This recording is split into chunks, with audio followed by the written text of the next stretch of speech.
the chair of Guj Nat, an important body between IBO office and the local schools. Her last tenure was from an international school as an executive director. Her constant quest for learning has helped schools across India. She has attended several workshops at Harvard School of Education and other platforms to get insight into the future of teaching, learning, and tickled it into her school domain. It seems that she never stops learning. She is a constant learner. As an example, she is still learning Western classical music and plays the Hindustani classical music on the sitar. Her last stint was with the Center of Environment Education as a program director for primary and pre-primary schools. She has implemented a nature-based program for 3 years to 6 years olds. Her passion in education has helped many a startup to Wonderbox to science-based DIY kit to help concept and programs. She is now an education consultant for several schools and is also an advisory committee and on the board of some schools in Ahmedabad. She is an avid reader, likes books on education and management. Her passion has dwelled into research in these fields. She is pursuing a PhD in education and management from the Academy of Human Resources in Ahmedabad. We welcome you, ma'am. Thank you, Rashmi and Nagamani, for that wonderful introduction. I'm delighted to be part of CLLE and Teacher Tribe. And it's an honor for me to have this platform and talk to all of you. This is a place where you have educational practitioners and you have teachers and professionals who believe in educational pedagogy and taking them to classrooms. And what is it that makes us special? Behind the CLLE and Teacher Tribe, there are pillars. The former director, chairman, G. Balasubramaniam, academics. We've got Giri Balasubramaniam and Vijay Rajgopal, who want to make an impact to society by providing this platform for people like us to share what we have with others. But what comes across to my mind is the vision statement. It talks about we develop thinking teachers who ignite the joy of learning to create a better world. Today it is Gandhi Jayanti. And just like Rashmi said, a salute to our independence and the father of the nation. But to quote him, I would say, be the change that you want to be. And thereby I'm talking about what is the kind of change that we are looking for in designing thinking classrooms. So let me just spare a few minutes to talk about Gandhiji and his thinking and what it impacts today's world. Gandhiji talked about self-reliance and satyagraha. He talked about non-violence and ahimsa. He believed that it is these thoughts which will bring a peaceful and a tranquil world in harmony. When we talk about non-violence and the impact it has made on several other great leaders like Dalai Lama, Martin Luther King, and of course, the famous Martin Luther King and Nelson Mandela. And then here we talk about changing the world, changing the thought processes. And what echoes even today in the minds of people is the fact that Gandhiji's thoughts still resonate today. Now, when we talk about change, what kind of change are we looking for? He talked about economic changes, producing a little bit so that we can take care of our resources. He talked about simple living and high thinking. Today, be the change that you want to be. And I talk to you about designing thinking classrooms. And so let us change the way we look at our classrooms. So what change can we look at today? What can we take to our classrooms? What is this new phase post-pandemic, or rather now the endemic? What are the new phases that we're looking for? What are the new Minakshi ma'am, if I may please interrupt you for just a moment. Sure. I'm really sorry. Dear teachers, you can see a phone number on your screen. You can send your questions through while Minakshi ma'am is still speaking, or once she's done speaking, anytime is fine. You can send your questions to this phone number, WhatsApp it to this number, and depending on how much time we have, we will ensure that we ask your questions. We may club a couple of questions which are similar and ask them together, but we'll ensure that we answer your queries for sure. So please take down this phone number and WhatsApp your questions to this number along with your name, and if you wish to share your school name as well. Also, we have a couple of other details on the certificates, which I will get to you after Minakshi ma'am is done with her talk here today. But for now, for the questions, please note down the number and you can send the questions there. Please, Minakshi ma'am, please take it. Thanks, Rashmi. I think, yes, that was good for you to say that, so that they can be connect later on if they have any questions. That would be wonderful. So let us now just start about what are the various ways in which I could structure the new classroom. So I'm going to share my slides with you now, Rashmi. I think I'll go ahead with sharing my slides. Sure, ma'am, please. And just give me a minute to change this into full screen. Right. And that's it. So I was just talking to you about Gandhiji's impact on society. I was talking about the vision statement of what CLLE and teachertribe.world is trying to emphasize on. And then now we move on to what it means to have designing thinking classrooms. Now, when you're talking about thinking classroom, what is it that children are going to think? What are the teachers going to think? It is going to be structured around how best you're going to look at your curriculum in a very different way. There'll be lots of literature written about thinking-based classrooms, design thinking. But today, I discuss with you designing thinking classroom, which can be used across curriculums, across the several boards that we have in our country and the world, and across classrooms. Over here, classrooms, I'm used in a generic term. A classroom can even be under a tree or even in a regular classroom. All right. So when we're talking about what are the structural changes that you want to make, what are the tools and strategies that are you going to use? What is the innovation in education that you're going to talk about when you look at designing thinking classrooms? So what works, what doesn't work? What is it that you're going to do about it as a teacher? You might be in any grade. This is a very generic talk today where you can use and implement it across. So what are the habits of good thinking? Habits of good thinking would mean having good dispositions, whether the child is curious, determined, questioning, whether the child is methodological, or whether it's playful or collaborative. There are various dispositions available for us. So what are the habits of good thinking? And habits of good thinking would mean having good dispositions in and towards patterns of intellectual behavior. What can be taught? Can it be taught? Yes, of course it can be taught. We are already using critical thinking in our classrooms, but I would like to share with you what happens in the future.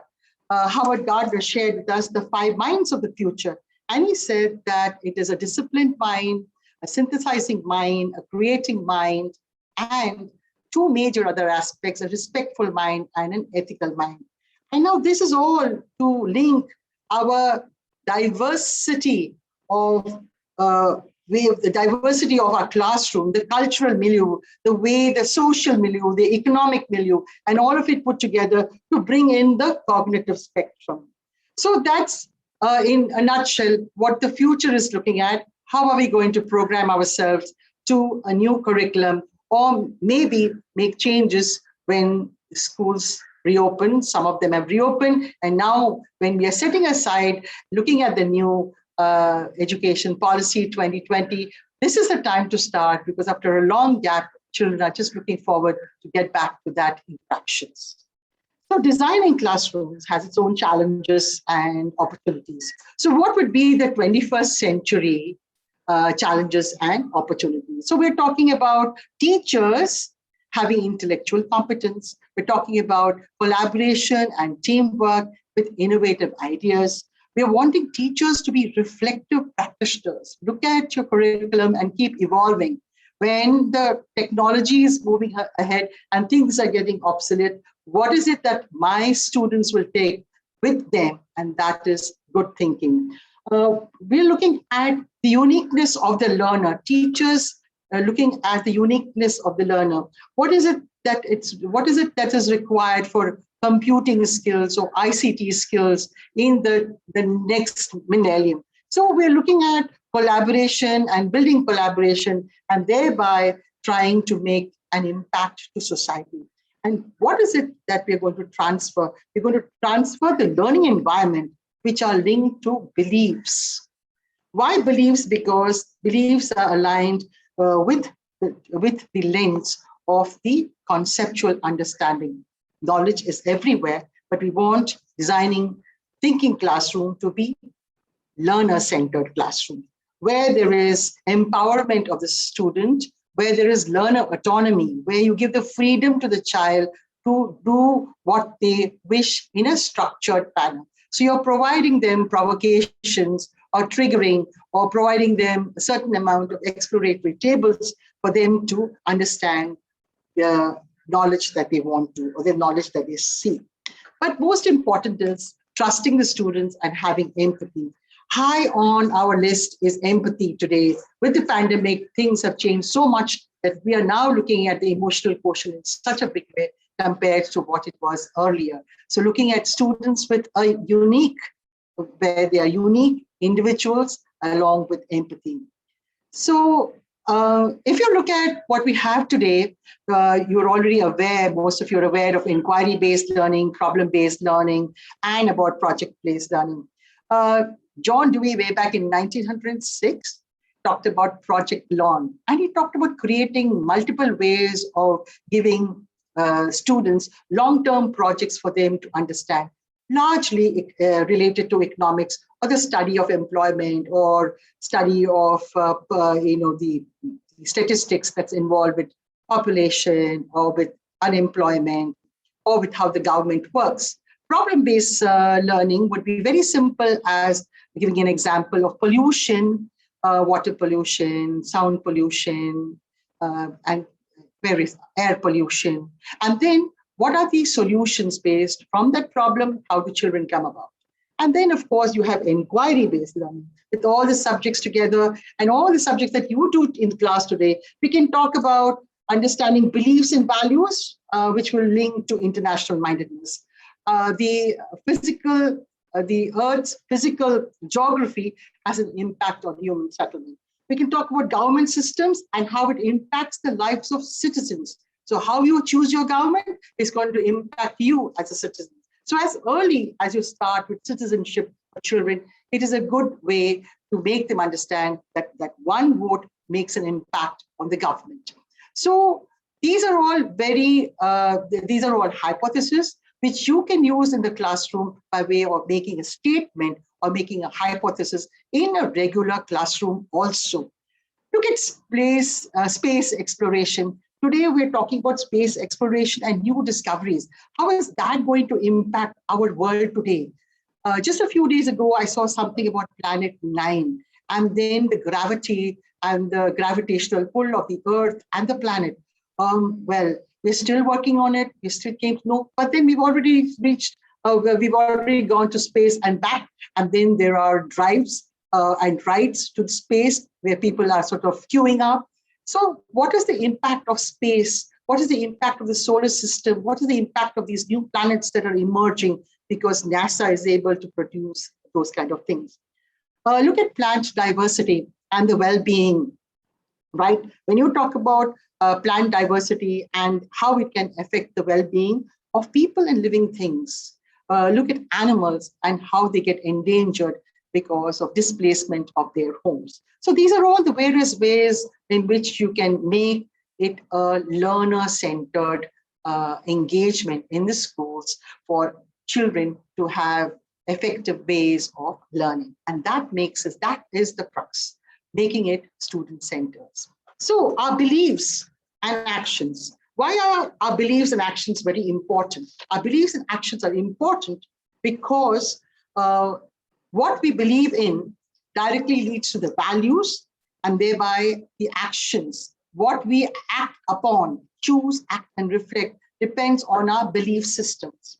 And our belief systems depends on what kind of knowledge we seek, what knowledge we get, and that links it to the values we believe in and thereby the action. So what? What if we have these actions? So how is it going to be taken further? How are we going to have make changes? How are we going to look at it? But it is the beliefs and action that impact what kind of world we want. What is the way in which we are going to look at the world? What is the conceptual lens that we are looking at when we look at actions that are based on our own belief system? To share with you a small little story of the Wizard of Oz. The Wizard of Oz, the Scarecrow wanted a brain, right? So he wanted a brain. The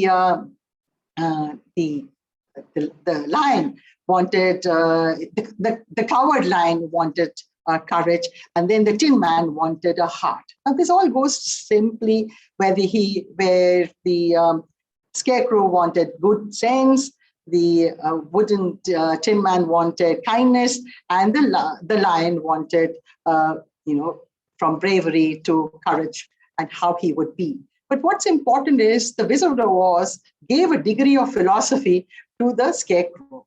Now, everyone has a philosophy. Everybody has belief systems. Whether you think about it or not, and whether you have a conscious mind about it or not, everyone has a philosophy, even though you're not aware of it.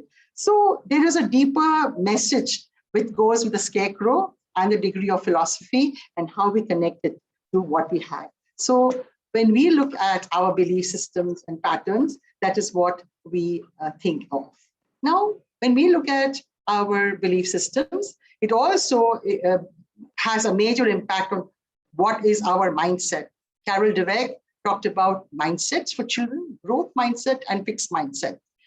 But she also said that teachers also could have the same, and how the belief systems are linked to thoughts, thoughts linked to actions, and actions relate to results. Now, these kind of connections between knowledge and the difference between truth and belief rests on your mindset.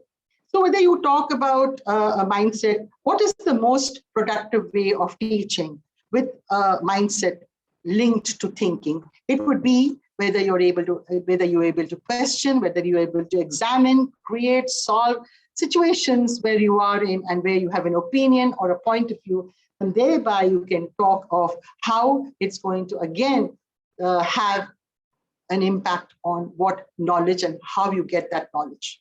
Now, Aldous Huxley said simply, very simply, he said that your knowledge is there already.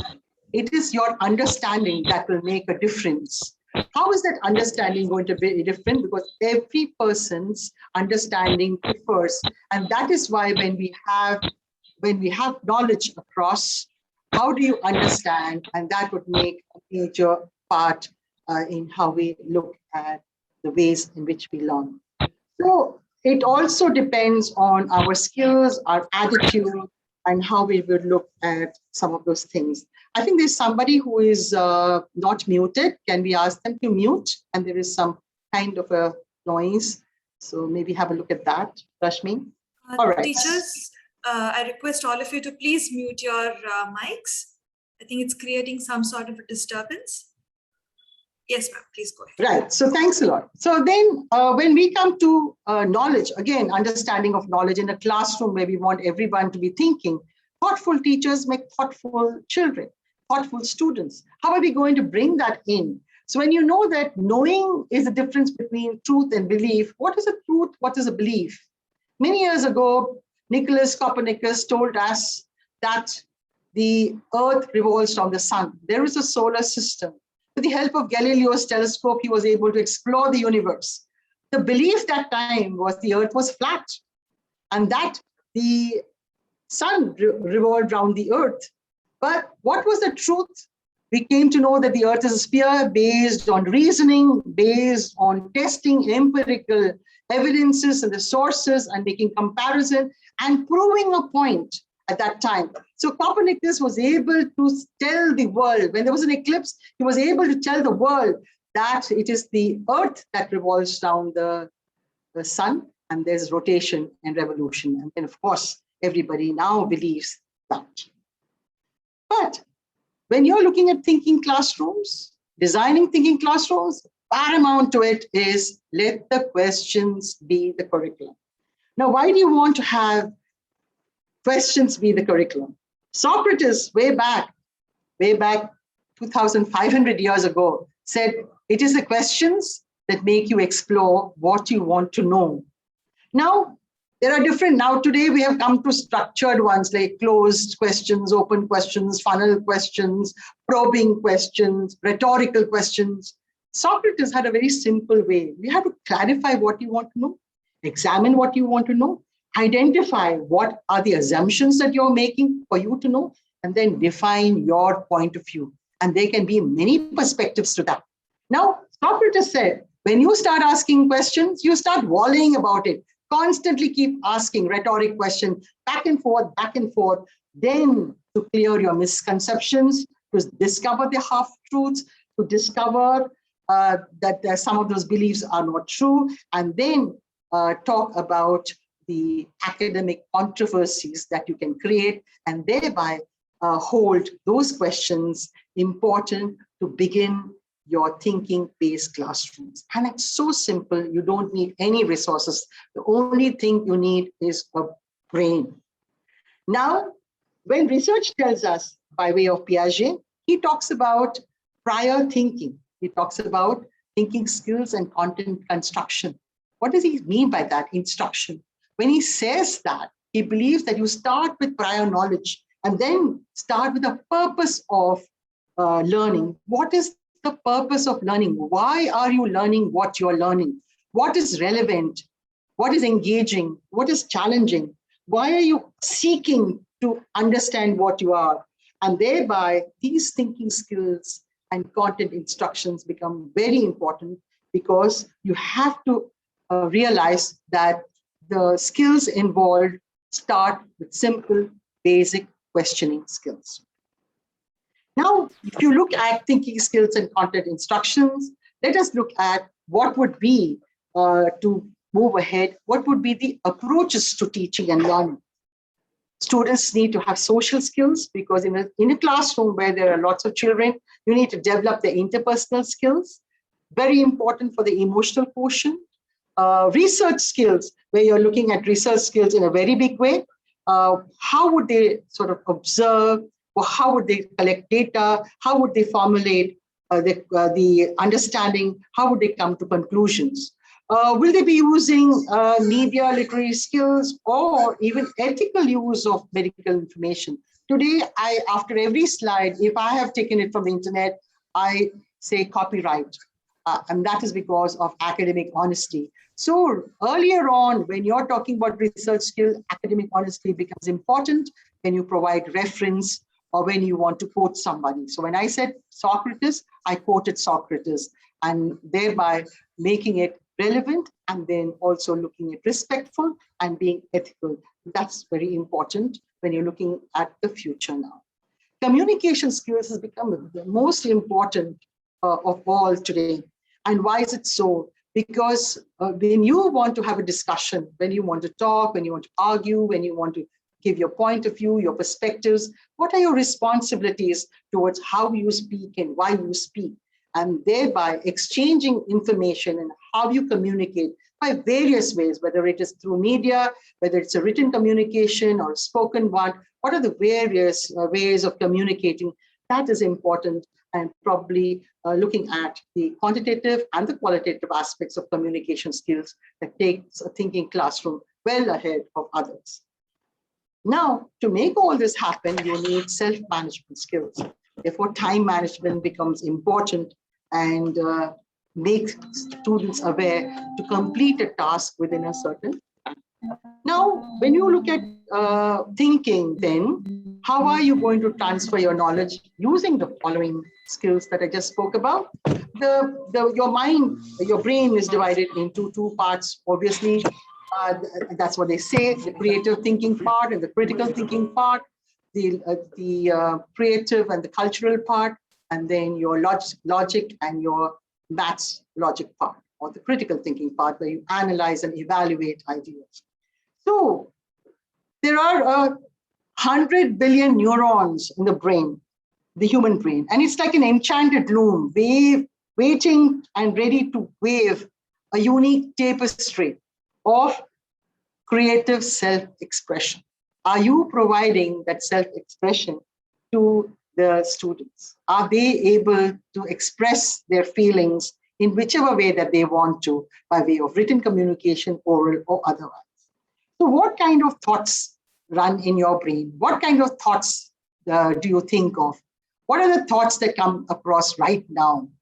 Why are you thinking the way you're thinking? What is the basis for that thinking? Now, when you are looking at those 100 billion neurons that are there, there is no manual for that, how the brain works or how the brain thinks.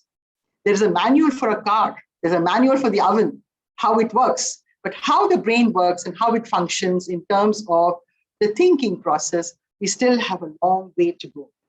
So when you look at the approaches of teaching and learning and thinking, and transferring your knowledge into multiple contexts, we're looking at three parts, and that is the anticipation phase, the building phase, and the consolidating phase. So in your anticipation phase, I would probably look at prior knowledge, which becomes important, what they already know. And many times we do is simple KWL, what I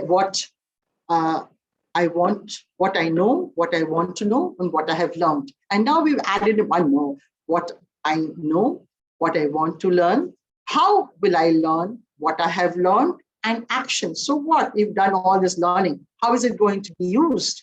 What is the social context in which you are doing all that learning? And then do you have still some more questions which are left unanswered? For a thinking classroom, to make it simple for the students, you can use your graphic organizers, where you have various types of graphic organizers, which is a draft to put on paper, how your thought process works. After using that draft, you can start writing your thoughts, your ideas, which stem from the basic context or the basic big idea or the essential idea. What is it that you're seeking? What knowledge you're seeking? The essential question then becomes important, and then you go on with your inquiry. You also can use mind mapping, where you can plan all the things, your projects and your goals, your strategies, how your ideas come. Everything is on paper. Again, this helps you to look at things on one sheet of paper, and the diversity in which you are trying to have those tentacles all over. And your thinking process begins when your mind is mapping. So when your mind is mapping, you're looking at what is being learned, what new questions do you raise, what are the personal connections of this lesson. So if you've learned measurement, how is it going to help you in your daily life? If you're going to learn about the earth and the rotation, the revolution, how is it going to help you today and otherwise? Do you have any questions today? Write them down. So that is what the mind maps helps you to make a personal connect with the lessons. But David Klopp also talked about experiential learning. He also talked about how you have concrete evidence and concrete experiential learning, and that also helps to create good thinking practices in the classroom.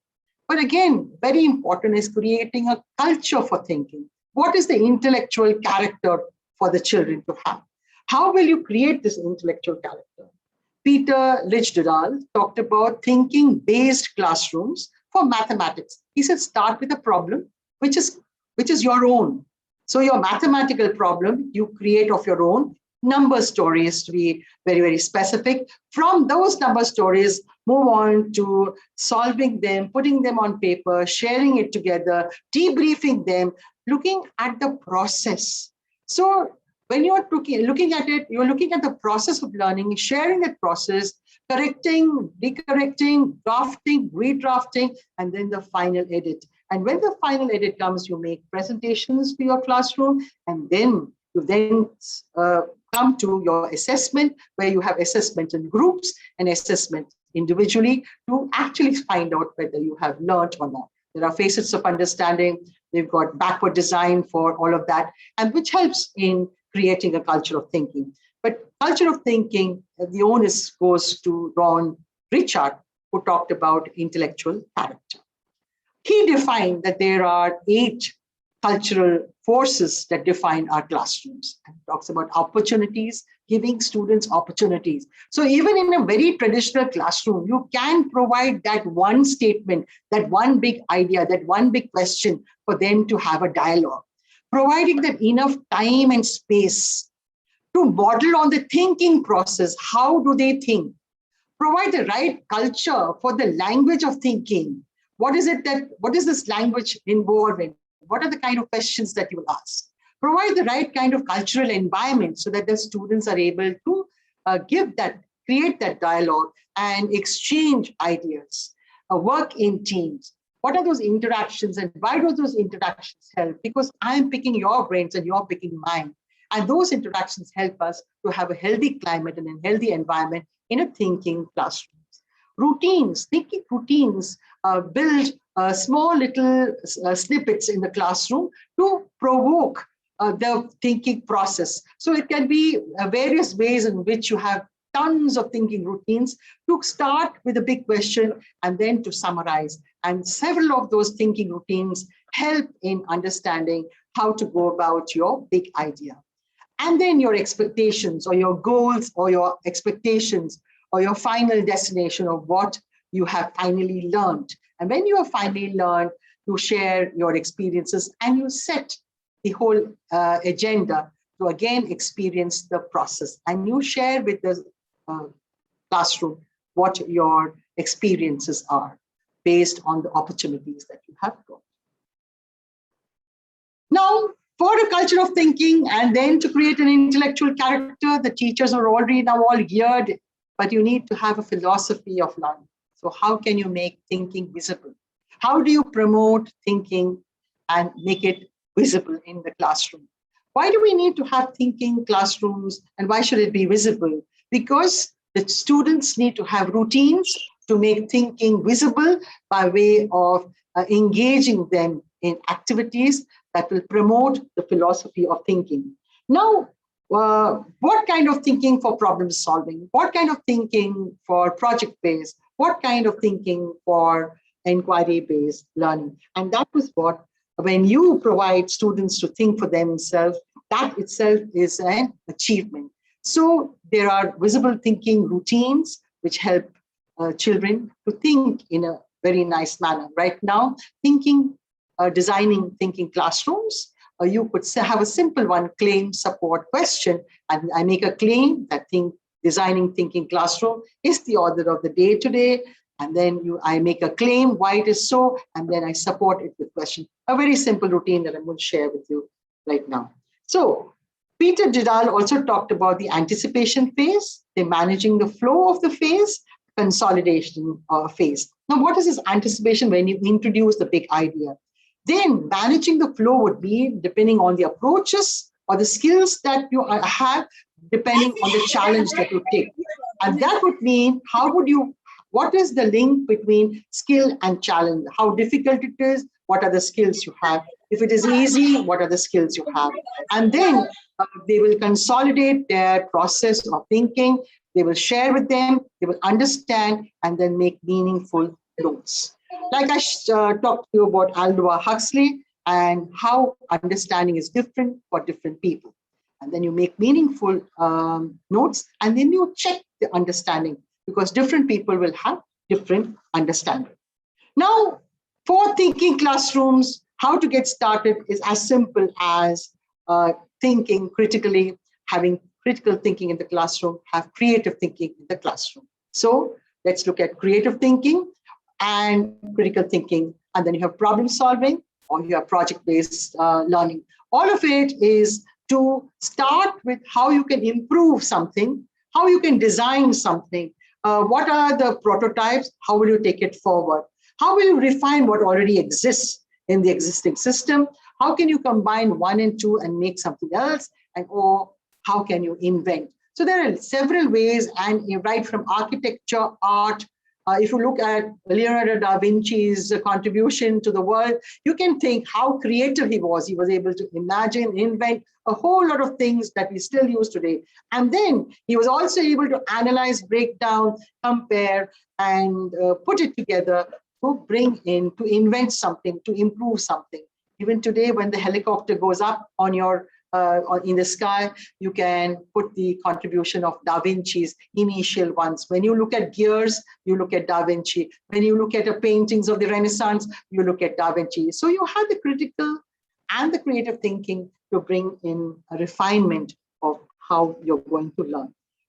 Along with this would come, obviously, we cannot let go of Bloom's contribution to how to use verbs and how to use Bloom's questioning techniques. What is this when he started talking about remember, comprehend, apply, analyze, evaluate, and synthesize? But today we have it different from Anderson, who talked about remember, understand, apply, analyze, evaluate, and then to create. So at the end of it, if you are able to invent, you're able to create, combining the parts to make a whole, then your learning is sufficient to make an explanation or to provide an explanation of your understanding. And so creating new ideas or making new inferences, and thereby whether we have still some more questions, whether we still need to answer some of them which are unanswered, that would make a big impact to how you learn. Now, when you look at all of thinking classroom, the most important of all is communication. Teachers, whether it is content instruction or conceptual understanding for the children, whether big questions or the big essential questions, the big ideas that you need to discuss, communication of the teacher is to be very clear, concise, concrete, correct, coherent, complete, and courteous. Everywhere, if you see, right from the beginning, I'm using the word empathy, I'm using the word respect, I'm using the word courteous. When we are courteous, others will be courteous to us. So therefore, it is a give and take for us to empathize and then take things forward. But most importantly, when you have good communication skills, you're able to put on paper or even think or speak aloud what you want to understand. Now, the process of a thinking-based classroom would be the theory of constructivism, where you construct your own meaning. The shift in various ways in which your approaches to teaching and learning is directly linked to attitudes and values and interests.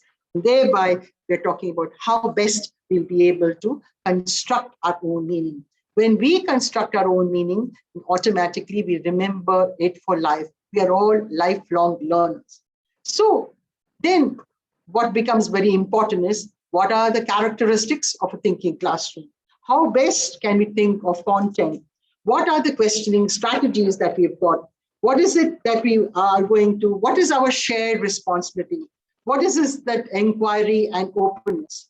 How can we support by way of resources?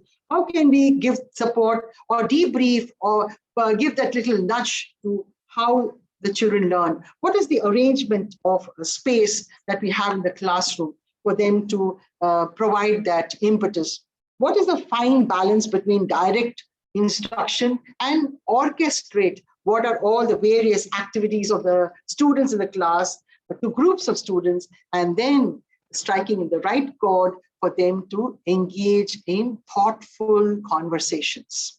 Now, some strategies that can be looked at would be like structured overview or paired thinking or value lines. But then very important was something which Osborne talked about, brainstorming. Before you start any big essential question, let students brainstorm.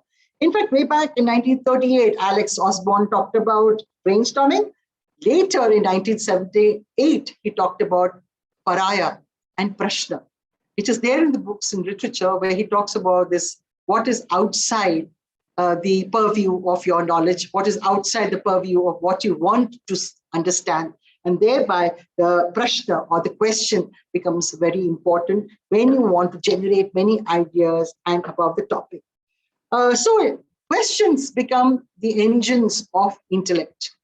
Dan Rothstein talked about questioning formulation technique. He said generate a lot of questions and then eliminate some of them to come at the core questions that you want to address. But then what is really, really important for me today is to discuss about Paulo Freire, who is a Brazilian educator, who said that the purpose of education is to liberate the human potential. He said that what is important is the compelling idea and the social action. So he says that when we learn all these things, whatever we have to, what is the social action? What is the big idea that is getting transformed into social action? Can we make a change in the way the world views? Can we talk about anything that we want and directly linked to social action? So when we look at what impacts social action, we can look at some of the narrative texts, or whether you have a character map, or whether you have semantic map. These are the various ways in which you can bring about thinking classroom after you start with your questioning techniques. But then very, very important for every school teacher, facilitator is active listening. How best are you going to talk about, how best are you going to listen? Are you going to listen to what your students have to say? So what does it look like? How does it sound like? And what does it feel like? Will you allow them to argue, discuss, converse, communicate, and give them their points of view, give them their perspectives? What are their opinions? What are their ideas? Create that academic controversy in the class for them to have a dialogue, to volley around those questions and take it forward. And thereby, this would then mean how best you can look at the art of asking questions. Way back in Stanley Pine in 1959 talked about the art of asking questions, which relates to it's like a matter of semantics. When you just put words here and there, the question changes. So why it is important to ask questions, and a lot of questions, and then go through the process of what you want to really look at. Plato, when he started discussing about his ideas and forms, he discussed how to ask questions when he had a dialogue with Socrates. And then what was important at that time was the connections between the ideas and the ideal to questions that you would ask. So there's a connection between what you want to know and the ideals of Plato. And so if you just want to write 100 questions, what do you want to do in life? You will come to your core question. Towards the 50th question, there will be other questions that you have about yourself and your spiritual understanding, from the material to the spiritual. So body, mind, and soul, and your questions might change because you want to seek answers for yourself, about yourself. Why am I here? Why am I here? So, and what am I doing over here on this planet? So to look at our thinking classrooms, our beliefs will change when the data changes, which means what is our stance for the belief that we believe in? What is the critical, when you're looking at intellectual scrutiny, what is the critical observation that you have based on what claim you're making on the observation? So critical scrutiny is important because you're looking at something, what intellectual ideas that you have, how are you going to look at it and piece it off, and then what claims you're making and how do you support it with those claims? Emotions are different from reason. When you look at emotion and reason, but when you're talking about belief and truth, you need reason to prove the belief and the truth to gain knowledge. To encourage intellectual divergence, why do we need to do that? Because it brings in a diversity and creates a lot of ideas. So you talk about a whole lot of divergence because you want to have that idea present in the classrooms. Now, truth is based on reason rather than opinions and belief. This I've told you before also. And that the span is changing. The way in which truth is based on reason is changing depending upon your beliefs and about the truth and your beliefs system. And that will bring about knowledge. Now, unpredictably and disturbance and disruption is important again because it talks about the dispositions of frames of mind. when you talk about, let's say, multiple intelligence or frames of mind, to dispositions, what kind of dispositions you have, whether you're curious in class, whether you're observant, whether you are open to feedback, that would bring about changes of dynamics in the classroom. When you look at a thinking classroom, it is inquiry driven and not curriculum driven. So what are the big ideas that you want to take forward? And that's very easy for you to do in a curriculum driven classroom as well. The language of reason is used across the way in which the process of thinking based classrooms is used. Students ask questions. I think right from the beginning, I've been stressing a lot about students ask lots of questions, generate lots of questions, and some more questions. And then finally, questions are valued more over answers because there is no wrong answer. So you can go on asking questions to come to your own conclusions. Now questions are revisited, updated, and revised. Over and over again, you want to ask those following questions to make some changes to how you look at life. Any questions? Well, so for that, I would say, to end, I would say children learn to think in thoughtful classrooms where they are enthusiastic and they grapple with important issues and they develop informed choices and opinions where they effectively communicate what they have to. After all, we live in the pale blue dot. It is our responsibility to preserve and to cherish the pale blue dot, the only home we've ever known. Thank you. Thank you, Meenakshi ma'am.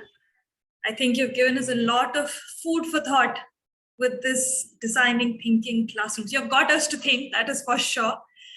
Before we move on to the questions, let me quickly share some details with all you teachers.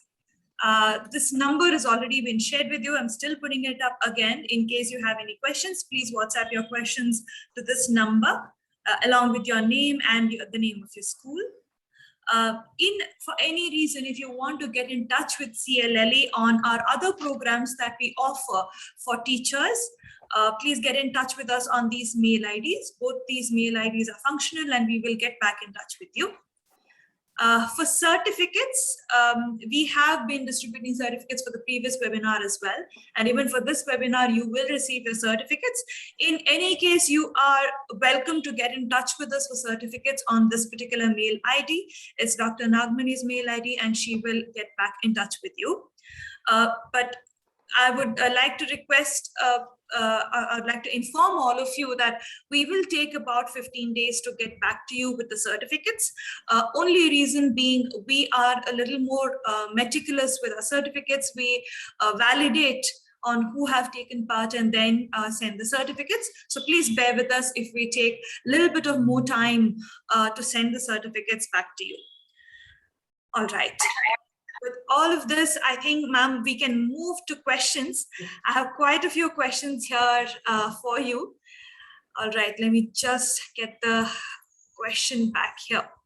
Okay, the first question, how to design the classroom or how to design the online classroom by which students will automatically log in with their videos being on.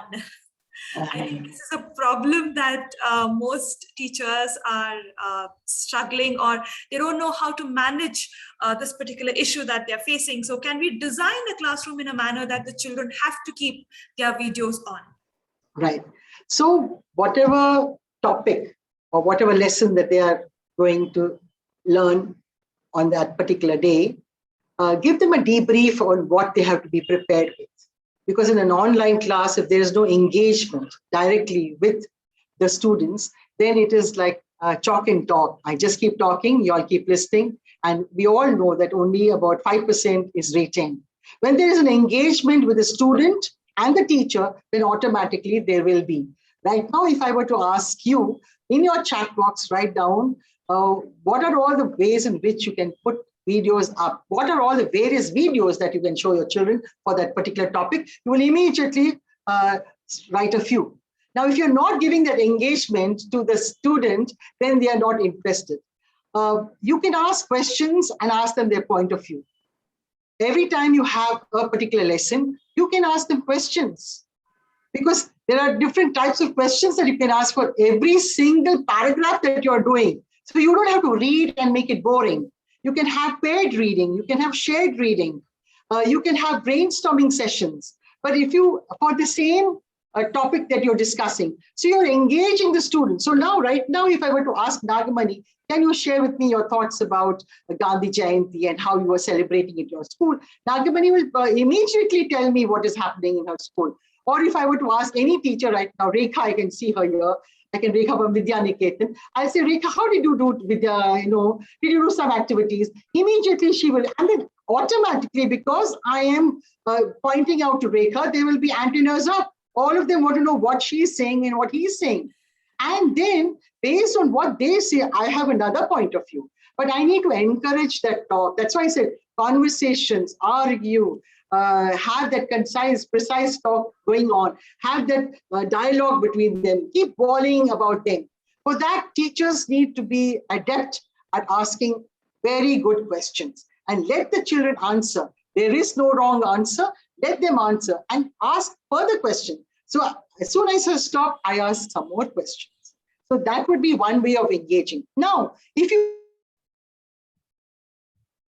want to show a video for 2 minutes, lots of videos, show 2 minutes video and tell them what they think about it. What are the salient features of that particular experiment they saw, the animal they saw, plant life, biome, solar system, you name it, you have it. But if you do not engage in them, so your lesson plan, your curriculum has to be based on lots of questions which they can then take part in. Otherwise, how are you going to have this conversation at all? Because I'm going to show them. So it's very typically, and I keep using this example all the time, I'm going to read Agatha Christie and the murder mystery story, the first one. And you know who did it? The murderer was the butler did it.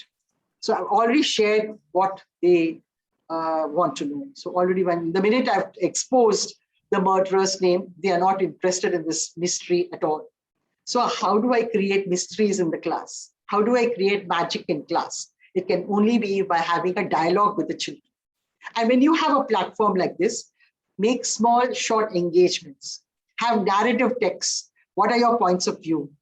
If you're talking about Tagore, how did it impact Nobel Prize? What were the various poems that were given that kind of recognition? What kind of language reuse? How was it important for each to write about Tagore? So, I mean, you can go on having a conversation based on that, and you're still attending to regular traditional curriculum still. So I think the link between keeping the videos on and not going off to sleep or pretending to be in class is because there is no engagement.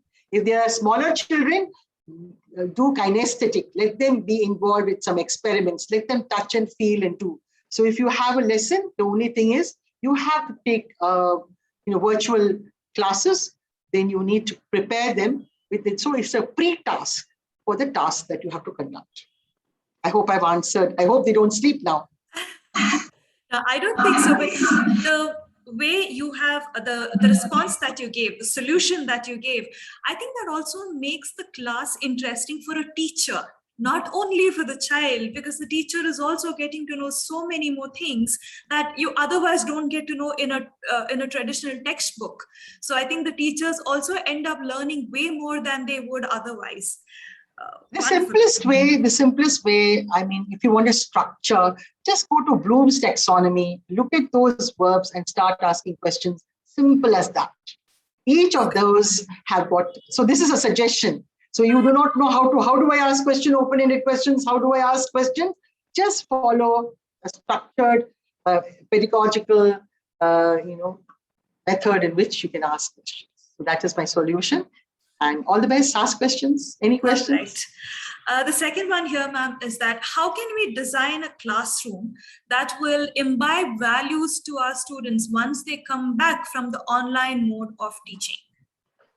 So I think paramount will be empathy, being courteous and empathizing, giving them respect and integrity of if you have intellectual competence. So learn. If you do not know, learn. I grew up in an era where I learned Fortran, which I never used. And suddenly one fine day, I have a computer in front of me. I had to learn. I had to learn lots of languages as well as how to put things on the computer and design my lesson plans over there. So you learn. Be a lifelong learner.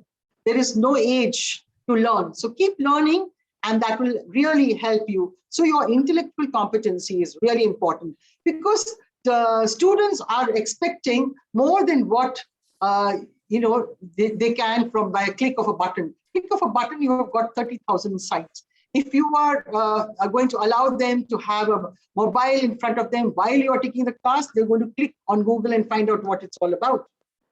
So your lessons have to provoke them to thinking, which is the only trump card that you have.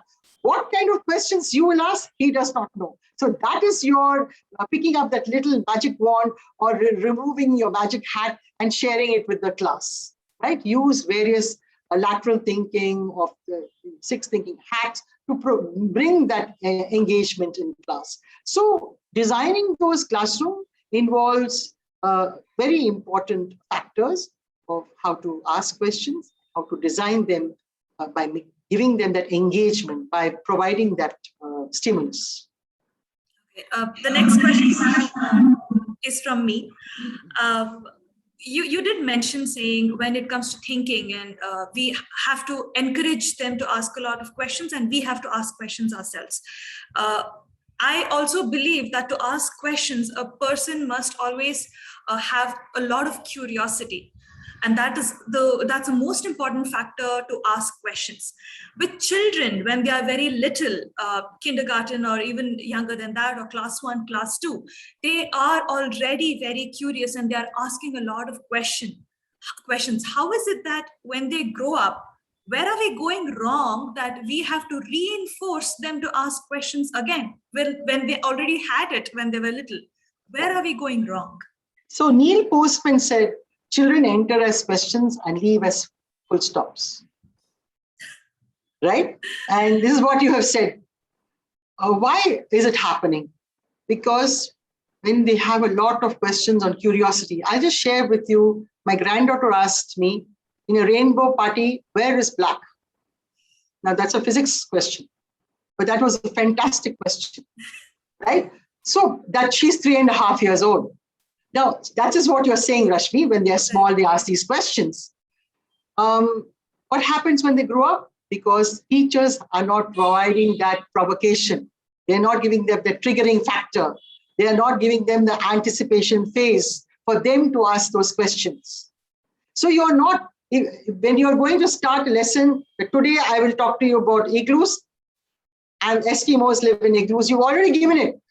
You've already given it what you're going to do. But if you're going to start with settlements and human houses and how they live, and then move on to how they live in cold places and how do Eskimos live, then you will come to the igloo. But I've already told you that I'm going to teach you it. So one is not to reveal what. Let them find out. Let them construct their own meaning.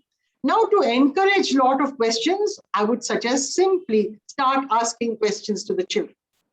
So don't stop. As they grow, your focus is so much on completing the task rather than providing them a stimulus to ask questions. So each of the texts that you have, I've got tons of questions. Where will I use these things? When will I use these things? What is the connection between my real life today and what I'm learning right now? Will there be a connection later on in life? If I want to build a bridge, what are all the mathematical calculations I need to know? I would just like to share with you, Filippo Brunelleschi talked about the dome, and he made a dome without any support, just using geometry and symmetry of geometrical shapes. Now it is it is 146 feet by 165 feet, that big in terms of the dome, or Duomo as it's called, the cathedral in Florence. Now, he was the first person to start making a dome without any structure to hold in the center. The Sanchi Stupa is in 3rd BC, but it has the chhatra, that is in the center, there is support. The Duomo does not have support. How did he take those bricks up? How did he let the oxen take all the bricks up by way of a lever? and then created this domo, which still exists and still relevant right now. Architecture and space and the linear perspective is still relevant because of him. He used the mathematical calculation. He knew what is relevant for him to understand what it needs to make a dome. Today, we are not able to answer those questions because we are not asking question, why am I learning what I am learning? How relevant is it? So if it is trigonometry, why am I learning all this calculus? Why? How is it going to help? If I look at a graph, I should be able to say that that is the way I will study economics. It's funny you should bring up calculus. That was a question I would always ask my parents, saying, why am I learning calculus? I don't understand this at all. A follow-up question to what we just spoke on, ma'am. Yes, the kids, when they are younger, they are very curious. That is one aspect of it. But they're also not familiar with their surroundings. They're just starting to learn about their surroundings. So how do we encourage them, or how do we ensure that they ask questions about their surroundings so that they learn more? Right. So, Rashmi, I just lost you in the last part, but I would suggest for, like, let's say kindergarten, grade 1, grade 2, the first slot of children till age 6, to create tables. Provide tables, exploratory tables, science tables, mathematic tables, or subjects or tables for them to look at. Give them the space, give them the place. Yes, let them apply that knowledge that they have seen over there. What are the observations that they have made? Now, when they make observations, they will have questions. If there is a small little cotyledon that is coming out of a seed, how did it come out? How does it know when to come out? Do all seeds come out at the same time? Those will be questions the children will ask. Only if you provide them with these kind of learning engagements. So you're going to teach them about how the seed and the germination, provide them the table, let them observe, let them ask the questions, let them find out for themselves, okay, every seed will grow at its own pace. Let them have that, let them analyze, let them find out for themselves. And that will again bring in so much of curiosity, like you said. How to be curious is because I'm giving them the space and the place. And then you can evaluate them. The same engagement which you do, just showing them on the board or showing it to them, you just provide these spaces and you will see a world of difference, because then teachers who are at that age group can write anecdotal comments about it. I've had a wonderful question over my span of years was, if we put all the seeds together, will the seeds fight under the ground? So you come up with some amazing questions and amazing thought processes.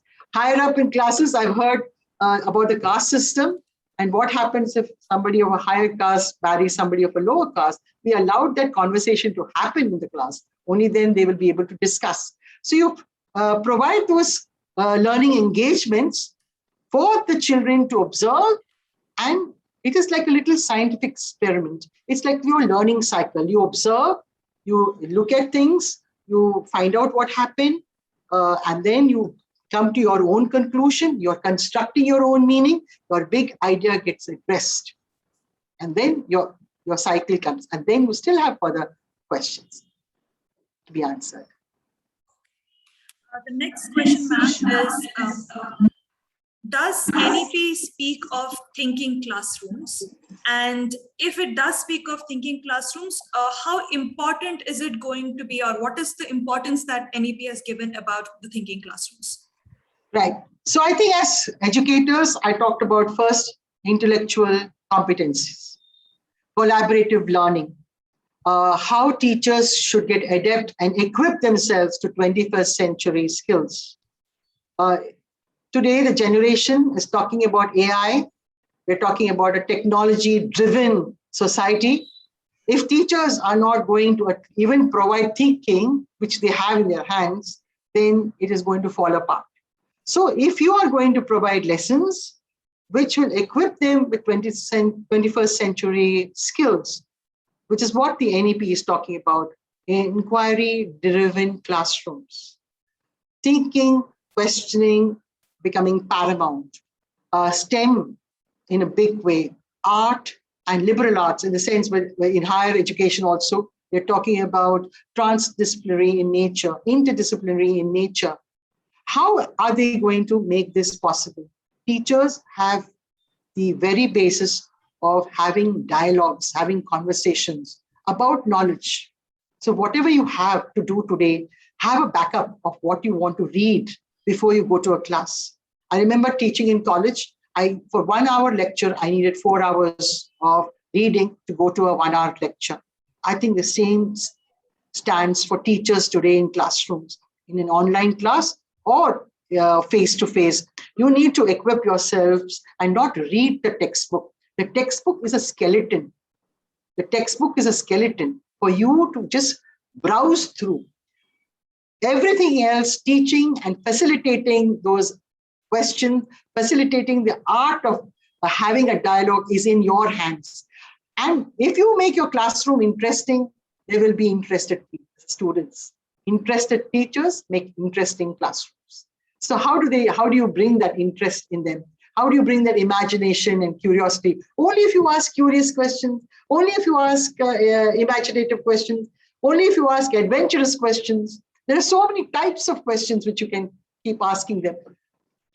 Equip yourself to intellectual competencies and then take that big leap forward and you will be able to handle them as well. All right, thank you, ma'am. The next one, learning should be inquiry driven and not curriculum driven. That is most ideal, but we are still bound by the curriculum given by the board. How do teachers deal with this? I think while most teachers want to do what you have been encouraging them to do, they are bound by a lot of rules and a lot of limitations, and they don't know how to play around those particular limitations that they have. So if you could throw some light on that. So very simple. If you're going to do something about plant life and biomes, that is the textbook. That is what is given in the textbook, right? But you can ask a very simple question. Are the natural regions of the world, do they have the same kind of plantation, animals, trade, people, culture, vegetation, temperature, climate? Is it across the world? How is it different? How is it same? Make the comparison, have conversations between what is there in their textbook, but you can ask them what is the connect that they have. Today, when you are looking at your own world, today in Bangalore, what you have, what is the plant life, what is it that's around you, what is the vegetation, to what is happening in some other part of the world. Make the comparisons. If I'm doing animal life, can I remove this camel and put him in the cold desert? What is it that makes the camel where he is and the polar bear where he is? So that is in your hands. But I'm going to do about camel is the ship of the desert, as they always call it. But you can still ask them a question like this. Then automatically they're going to arrive at these conclusions by themselves. If I have to study Gandhi Jayanti's Dandi March, I'm going to ask them to, if you were Gandhiji, how would you have gone through the Dandi March? What would you have done when you had touched the sea, the shores of the Sea of Dandi? What would you have done in that march? Automatically, I'm going to come across the whole process of Gandhiji's walk right up till Dandi, the Dandi March. If I'm going to talk about a revolution, what if I lived in that revolution? If I'm going to do Tale of Two Cities, and then I'm going to talk about the French Revolution, and I'm going to talk about literature, and I'm going to talk about history together. But that is in my hands for me to ask those questions. How was this French Revolution important? What is it, the three major aspects of the French Revolution, which we still use today? And why did it fail? Why were people objecting? Why were they revolting? And have we seen things like that, people revolting today? Today, the Gandhiji's Chipko movement. When we look at the Chipko movement today, 1970, we still did a satyagraha and said that you will not cut all those trees which were in a tribal area. So what is the relevance of whatever you are learning and teaching to what you are doing right now? So in a syllabus, a curriculum is not about question and answers. They can find it out themselves. But if you ask them based on your text, what kind of questions you will ask, they will answer looking at even the text.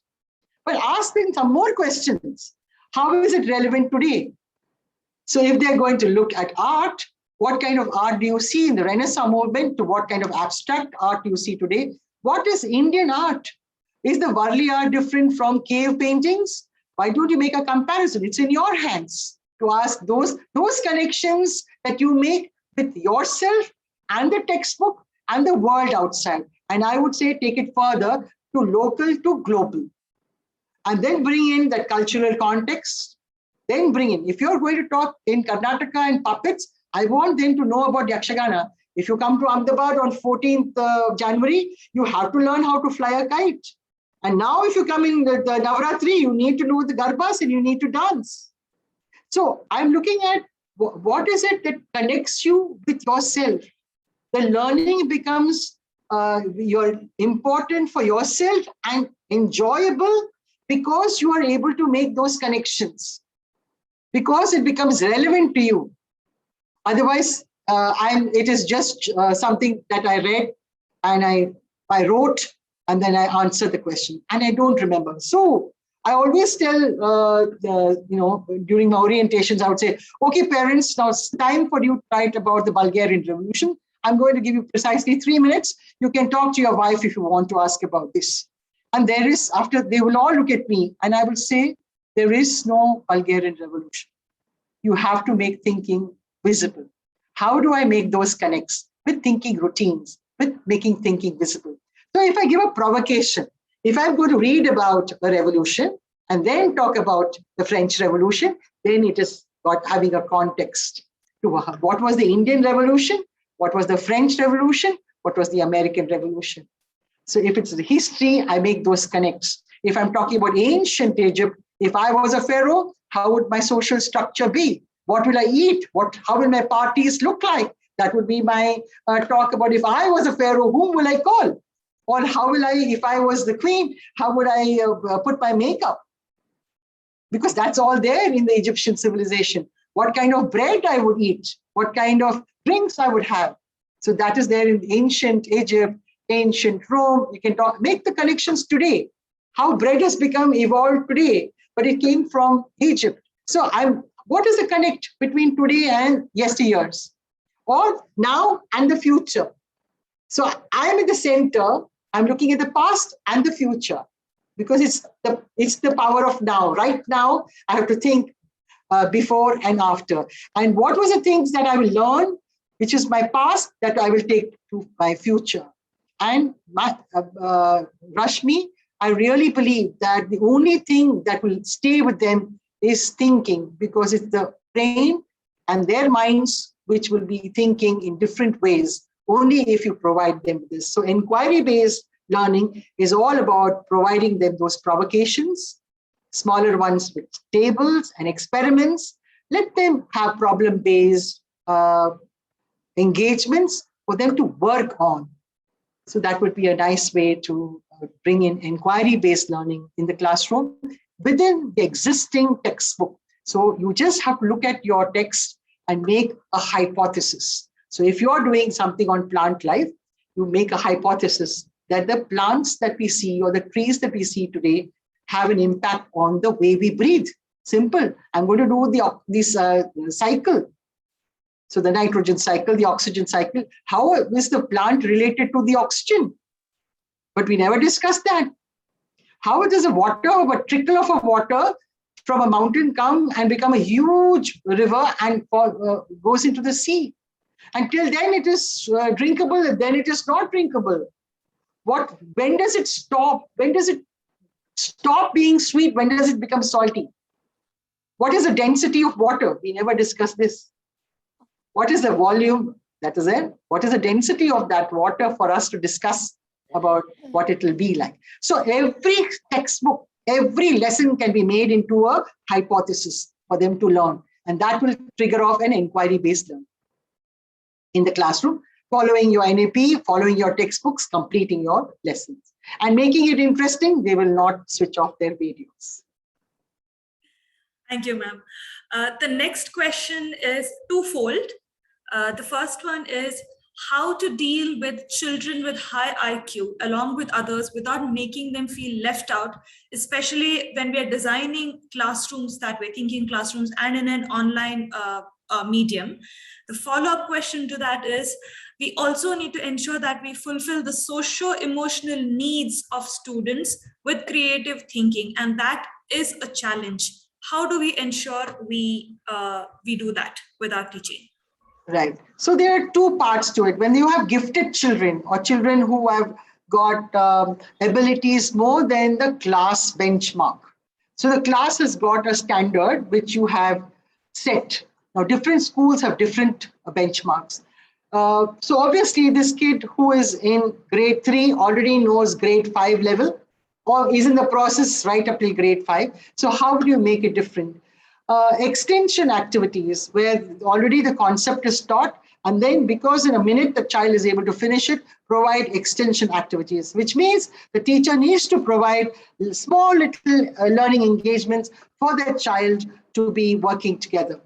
While the rest of the class is also doing the work which is set for them, you can have differentiation in classrooms by content, yes, by concept and ability. So what you're talking about for gifted is by ability. So you differentiate it by ability, thereby providing learning engagements to this gifted child without hampering his concept of the class as well. So he already knows it, you master it, and then he moves on to extension activities. So these extension activities have to be planned by the teacher to provide that engagement so that that child is not bored in the existing class. And then the regular class also follows the ways in which. So a very nice way to do is when you have different ability kits, obviously, like I told you, understanding is different for different children. Then what you can do is to provide different engagements. You can either do it like this, or this, providing them 3 options for them to work on. So your lesson plans become important. How you structure your lesson plans for regular students, for differentiated classes, and for gifted children. So whether it is nurture to nurture and nature, how will you do these sessions with them in the classroom is by way of providing them with extra or probably engagements of the same concept, but of a different level. So that will be, he will be in the same class and he will have. The worst is to send them off to some gifted class that will bring out a certain difference between the class and him. And also he will not enjoy being in the classroom and the interactions that they have. So it's nice to have children in the same class. Same is true of slow learners or children with special needs abilities. If they are in the same class, they're at least listening to what's happening in the class. The minute you remove them and put them in a different class, then automatically they have lost out on the existing class and they've not caught up with the backlog that they already have.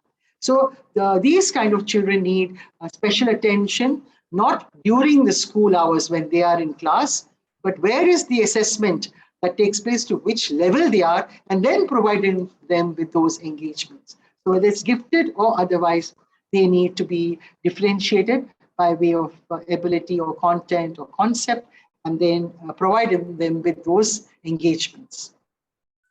Okay, one more question, ma'am. How do I make thinking visible with students in classroom? How do we practice that? I think that's the question. Right. So a very good question, Rashmi. Thinking Visible is by Project Zero, Harvard Graduate School of Education, and there are a whole lot of thinking routines. So for core beliefs, to understand core beliefs, what are the thinking routines that you have? So you have sets of routines for each level of understanding. To understand core concepts, then to move further, going further, how will you look at the various examples of thinking routines? So like, let's say claim support question is a thinking routine. I see, I think, I wonder is a thinking routine. I used to think, now I think is a thinking routine. So you're giving them practices. Layering is a practice, is a thinking routine. The compass box is a thinking routine. So there are various ways in which you can look at thinking routines, and it's a wonderful way to set like you said, how to have a traditional classroom and how to make it inquiry-based, Rashmi, the best way is to include or introduce visible thinking practices in schools. And though there are various ways to go through levels of thinking for various examples, and there are structured ways in which to go about it. So you can use art as well, and it can be used across. The best part is it can be used for all subjects. So whether you have multiple intelligences for every level, you have thinking routines which sets aside the way you think, and then it becomes a habit, and that becomes the culture of thinking. That becomes intellectual character, and then the competencies of the teachers as well as students. It becomes, you facilitate each other's thinking. So visible thinking provides that little, it's that little nudge to start something in class, to provide that. What if there were no trees, for example? What if is a very famous and very popular ones with most teachers. Think, pair, and share, where they would have, when you start a unit, you would use think, pair, and share. So some of these are there. And it's a very nice way of doing lessons in class. Okay. And you get different lessons, you get different answers from different children, because there's nothing available to them. They have to think and they have to write. For smaller children, you can give them help words and they'll be able to write. So you have a narrative and then you have the help words. A grade 1 student can write 2 pages with those help words. All right, wonderful. Before we move on to the conclusion, I think Dr. Nagmani has a question for you. Ma'am, go ahead, please. Yes, Nagmani. Ma'am, from Ken Robinson to many other, even to Eric Jensen and many other thought leaders have, been asking this question for quite some time now. The question is, do schools kill creativity? Okay. I personally believe that there are so many natural, talents which children have when they are born, but school gradually, kills those, creative talent, which children have. So what's your opinion about it? Do you really think schools are actually killing creativity and thinking, which is basic need for a creative mind? Yeah. So do you also think like that? I think a lot of schools, if they're using critical thinking, lateral thinking, creative thinking, those schools, inquiry-based learning, they're all schools which will be thinking schools, because you're already providing them the big idea for them to work on. But schools which are using textbooks still, even you are still using textbooks and reading the textbook and marking the answers, are all knowledge-based questions. You're not even providing them ways to create their own answers or to find out for themselves. So what becomes difficult for teachers is the connect between the text and how to make it creative. Creativity is lost because for creativity, you need for children to be curious and imaginative. How will I make them think in a creative manner? I need to have provocations. I need to have that question. What is that big question that I will bring about? A very simple example. What are the creative ways in which you can bring about waste management? You have a garbage bin at home or even in schools. What can you do with it? So much of paper you generate in school because chart paper, this, that, or in the offices. How can you use that paper? What kind of creative ways in which you can use this paper? Can you provide me a solution?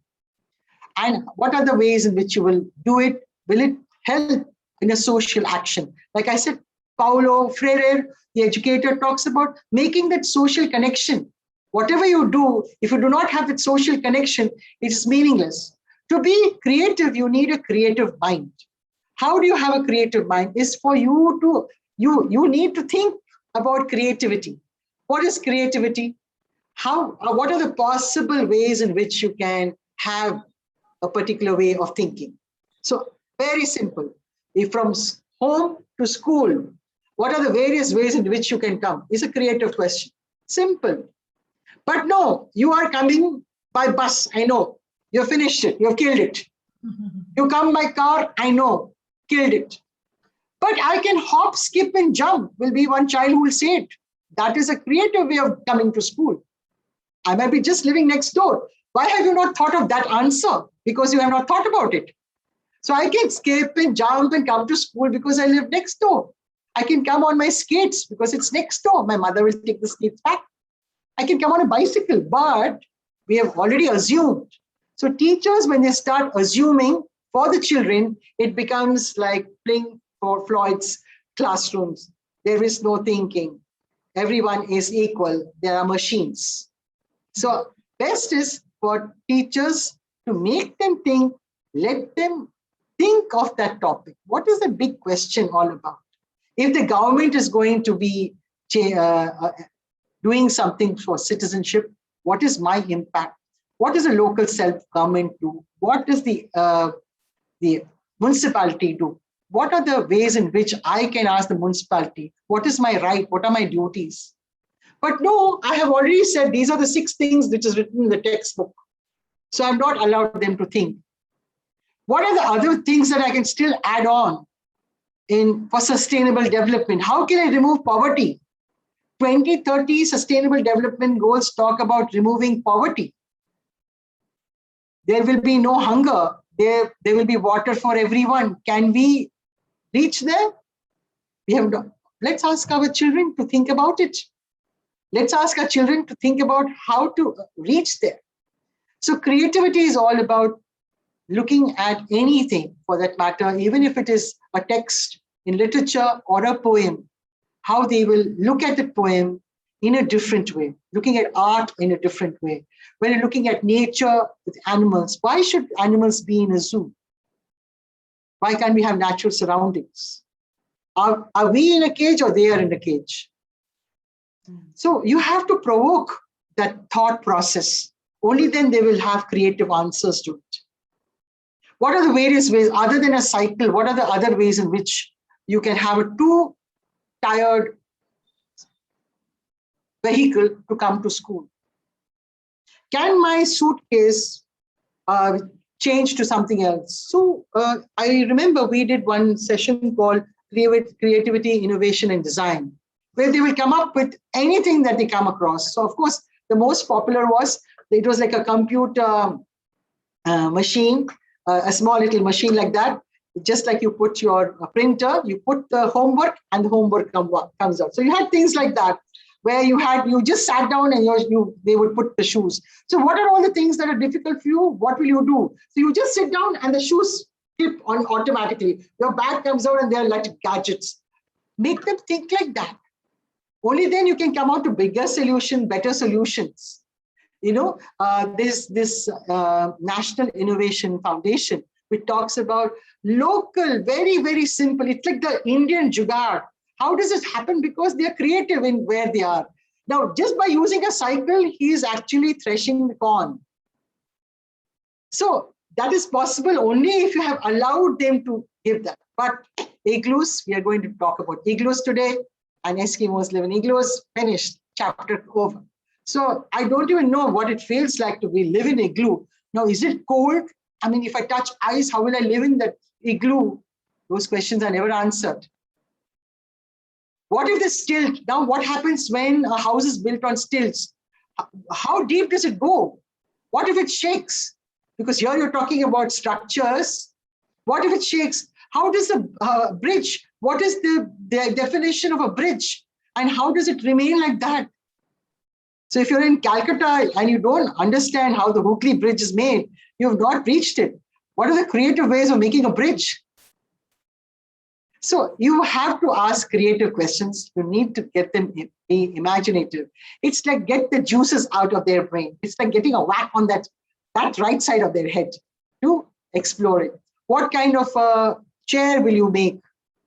So for every lesson that you have, supposing if you were given a telescope, what would you look at if you're doing the solar system? Why should we stick to those planets and their light years and that's it, and the properties? Why should I not look at the telescope and look for myself? Never addressed. Plant life. We do photosynthesis, but what happens to photosynthesis of colored plants? We never do that. Physics, my God, everything falls from the top. It will hurt and break. But what about the raindrop? It doesn't hurt you. So we have not answered that part of physics. Everywhere there are questions. Everywhere there are questions. So stick to that book as a skeleton. Close the book and keep it on the side. Don't look at the textbook. Follow that thread of what you have to in your class. Ask them the ways, what are the creative ways in which you can write? So many ways to do literature. What if you were Shakespeare? What would you write? What kind of sonnets would you write? What kind of poems would you write? Help them with poetry. They can do poetry. So I think, Rajni, where we look at Ken Robinson's very correctly said that we kill it because we tell them what to do. We are not giving them the opportunity of, let me do what. Even like, right in the morning, even the dining table, parents will tell you, drink your milk and then have your dosa or idli, whatever. Why can't the child choose? It's going down the throat anyway. But the choice is never given. That's what I mean by learner autonomy, giving them the freedom. That freedom liberates education. Freedom liberates the child to be creative and think creatively. But you're not, you're already killing it because you're already giving the answer. It's like the butler did it. Murder is done. Thank you so much, ma'am. Simple. Thank you so much, ma'am. Back to you, Rashmi. Thank you, Dr. Nagmani. Minakshi ma'am, I think that was some wonderful insight that you gave us. I'm seeing a lot of comments on the chat box. One particular comment that caught my attention was, whenever I find myself in a challenging situation in a classroom, I should not panic and I should ask my students for the answer. So shifting my attitude might just help me is what one of the teachers has mentioned, which I think is absolutely right. It is very, very possible that you will learn a lot more and get the answers from the students themselves. That is possible.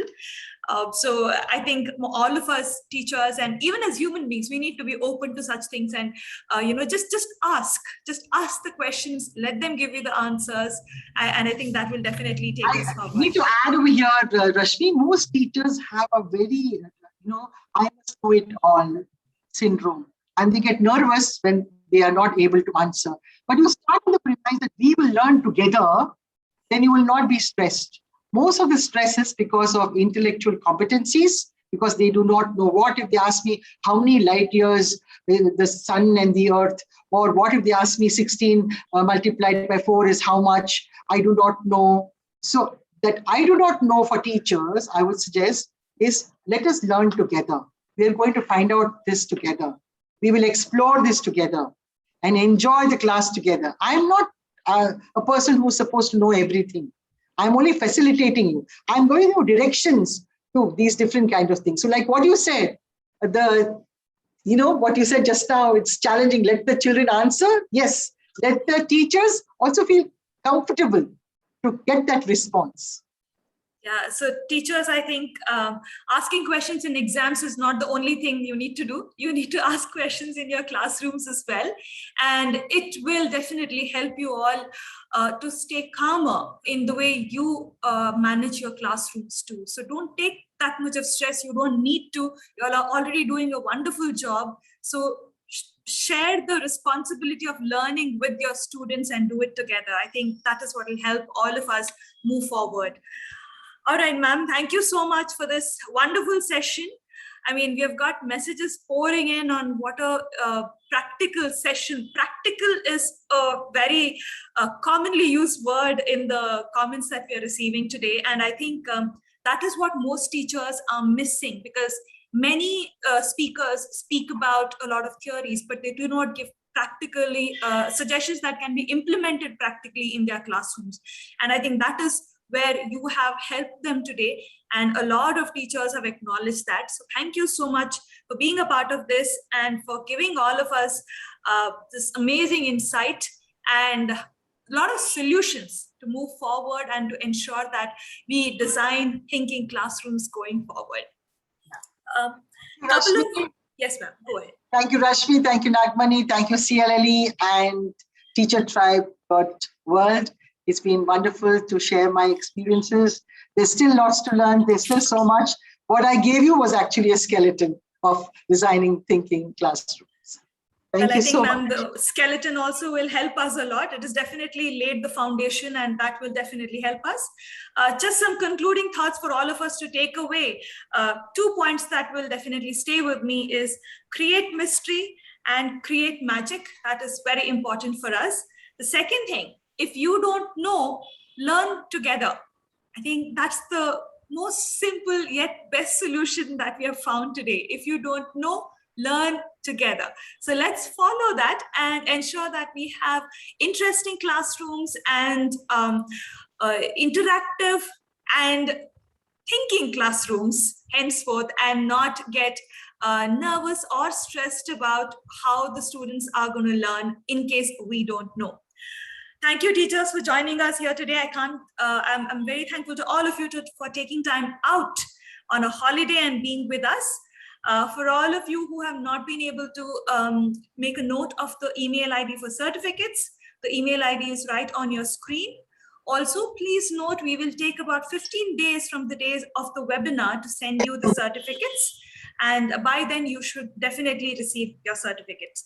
If there are any queries that you require to clarify from our speakers, be it Minakshi ma'am or Bala sir from our previous session, you can mail those questions to this particular mail ID, and we will ensure that we help you out with your queries. We have many more engagements for you, teachers, and you'll probably receive mails from us on different engagement opportunities that we have.